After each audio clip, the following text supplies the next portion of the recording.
this week's edition of the Volunteer Corner. I'm Jane Roy, and I'm here today with Rick Gaskin. Hi, Jane. How are you? I'm good, thank you. Thanks for actually doing this. Actually, You're this welcome. is great. We've got so many amazing volunteers, and some people agree to chat with me, and some people, just get a little nervous. So thank you. This is amazing. I'm a little nervous too, but I'm going to do it anyways. anyways. But you know what? We're going to pretend we're going to have a conversation, which That's is good. fine. Yeah. Yep.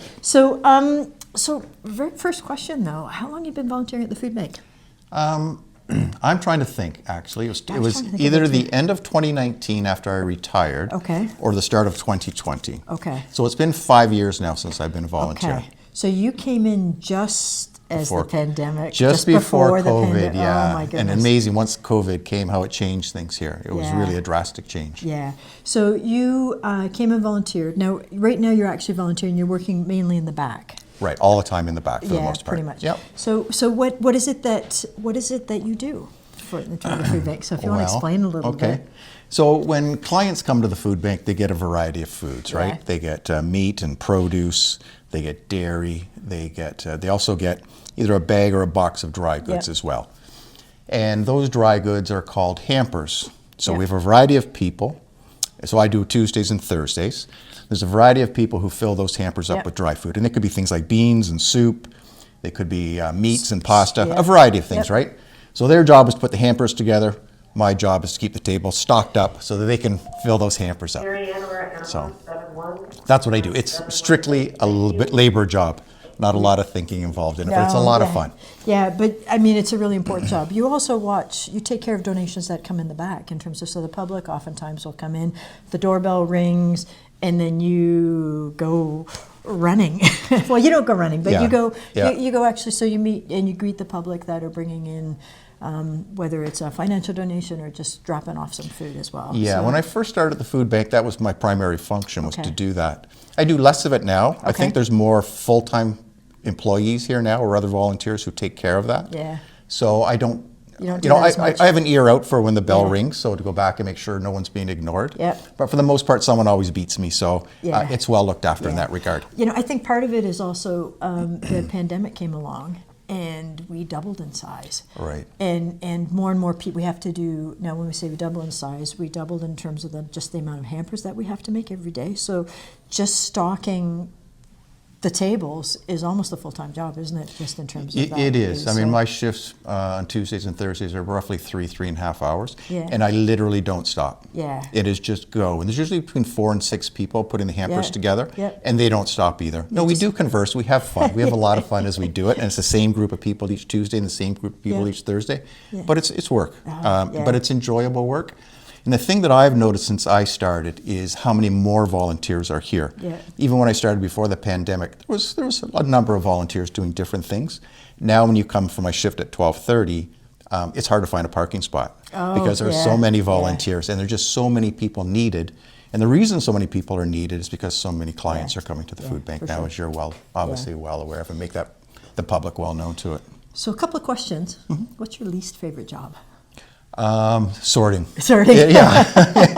Sorting is where we put like items together, right? So we put the craft dinner together, we put the soup, but so when food comes in, it gets what they call put into gaylords. So whether it's a donation that gets dropped off here or picked up at a store, whatever, they get put into these big boxes, and from those boxes, it's a whole variety of different foods, and they get sorted out of those gaylords or boxes into shopping carts. So you have to go through them, check the dates on the food, make sure the cans, if it's in a can or packaging, is okay, and then put them in the proper cart. Right. I always call it a demotion if you get sent to sorting, but it's not. It's a very, very important function. As is every function here. So it's probably the least important or least favorite thing for me to do. But if it has to be done, I do it. So there's no demotions here. Every job is it's incredibly. Just a joke. It's just a joke. 100%. Yeah. So Brian, who's the staff member, she's our operations manager, but he's out the back, kind of coordinating everything. But Brian picks up brooms and mops the floor and does a lot of that stuff that kind of needs to get done as well. Yeah, I think whether you're an employee here or a volunteer here, I think you just do what's needed. Yeah. Right. I mean, you see what's required. Yeah. You see the need for things. So it's no longer about. What I want. It's not what I want to do. It's what needs to be done, and I think we all take that approach. Yeah, for sure. What's your most favorite thing to do? If I was allowed, which I don't get to, I don't get to meet the public very often. I have done things like the runner, which is taking the food out to the clients outside. I have done things like sort the produce in the front, and I've done a few other things. I do enjoy meeting people. So, and my wife also was a volunteer at the food bank, and she was a greeter for a couple of years, and is now mostly doing computer input, right? So she gets to see and meet the public and to see how grateful they are for the things that go on. And I think that's the kind of thing I would typically enjoy as well. But I have a role, and I'm happy to do the role that I have. Brian doesn't want to let go of you. I think that's partly what it is. I enjoy working with Brian and all the people in the back. So it's pretty amazing. So you saw us, and you came again before the pandemic, and so volunteers and the number of volunteers you've seen is one of the big changes. Are there any other kind of things that have kind of stood out for you? Well, other than the number of volunteers and the demand, no, I haven't really noticed. No, okay. It's I'm so focused on what I do. And there's a much bigger picture. I mean, I just have a little really tiny portion of this, and I think you who see the big picture probably do see changes. But I just see food coming in and food going out. And it's just basically been more of it. Yeah, exactly. Every year. Exactly.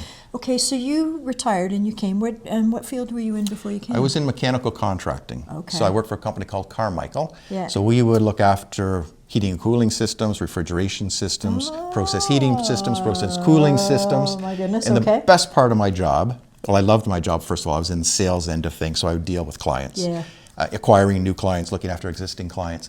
But for the last 2 years, I was working. My daughter worked with me. And Carmichael is a very large company. It's privately owned, but it has offices all across Canada. And I got to work with her for 2 years, and the last year was to mentor her. And then she took over my role. So she's been in my role now for almost 6 years. And so it's almost like I'm still working, because she phones me every couple of days to ask me about something or tell me about a successful story that she has or about the people that are in the office and stuff. So I'm still connected on a really low level. But it was quite enjoyable. Yeah, that's amazing. But I do enjoy retirement, let me tell you. So, I mean, you've talked about your daughter. You've brought your wife in terms of volunteering as well. But one of the things we've been finding as we've talked to lots of volunteers is they're actually involved in other things as well. I mean, they're retired, but they're coming in, they're making a difference, they feel good about it. And for you, what else is it that you do? Because again, it's on quite a small level. But my sister-in-law, her church runs a community breakfast once a quarter. And once a month. But we're in groups of 4, and so 4 times a year we serve that breakfast to people. That's and it's for the community. It's for people who just need a little extra help. So we put breakfasts together in the community. You can just come in on the 3rd Saturday every month at this particular church. And it's really nice to see the people who need help appreciate the help. And it's amazing how much they thank you for just for giving them some bacon and eggs or for some oatmeal or whatever it might be. Yeah, no, it makes a difference. All of those meals, and there's a fair number of churches that used to do it. Not as many do it anymore, just due to COVID and some other things. But it makes a tremendous difference, because it's not just the meal that they have, it's kind of the social get-together that makes a difference as well. So the interaction helps. We're kind of an assembly line here, right? You know, we want to get the food out. We're so busy, we want people to take the food and go home, and obviously they're cooking at home. But for the folks that come in for the meals, it's it's not necessarily just the homeless, is it? It's not. It's the community. It's the community. And typically people don't take advantage of it. I mean, they do need the help.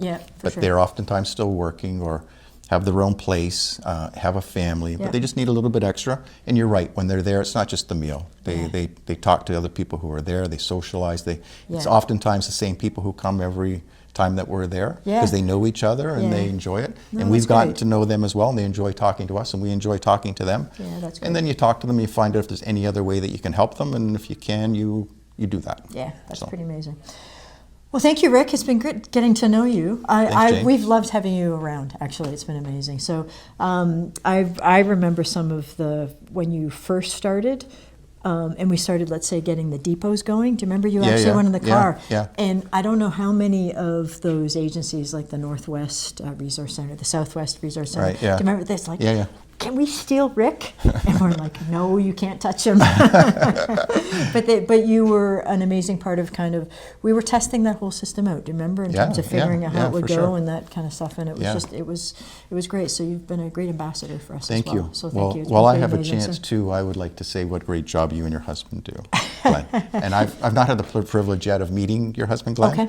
but I do see him Yeah. in different areas in the press and stuff. And the two of you have done an amazing job with the food bank, and the people you have working, whether it's Emma, Brian, I don't want to leave anyone out, but the whole group of people here do an amazing job. And not only do you help people, but you care about people too. Yeah. And it's really nice for me to be associated with the food bank. Yeah. So thank you for having me. We're not a perfect organization, a perfect team. We're pretty well balanced, but I think when you look at anybody that's here, they bleed care, right? Yeah. So and for me, it's always it's progress, not perfection. So Brian keeps us organized. If it ran my way, it'd be totally chaotic. Brian keeps it kind of moving, which is great. But all the other team members, like all the staff, have we've got different strengths and weaknesses, but together I think it's great. But for us, the thing that we love is the volunteer, the people like you, Rick. Thank you. And there's so many of you coming. And it's from so many different walks of life, right? For sure. Which For is sure. just, it is what makes it amazing for us. And So- and for me personally, I've gotten to know quite well some of the other volunteers who I work with, Yeah. and they're amazing people, Yeah. really amazing. So anyways, thank you for having me. No, so thank you for being part of the team. Yeah, It's awesome. thank you.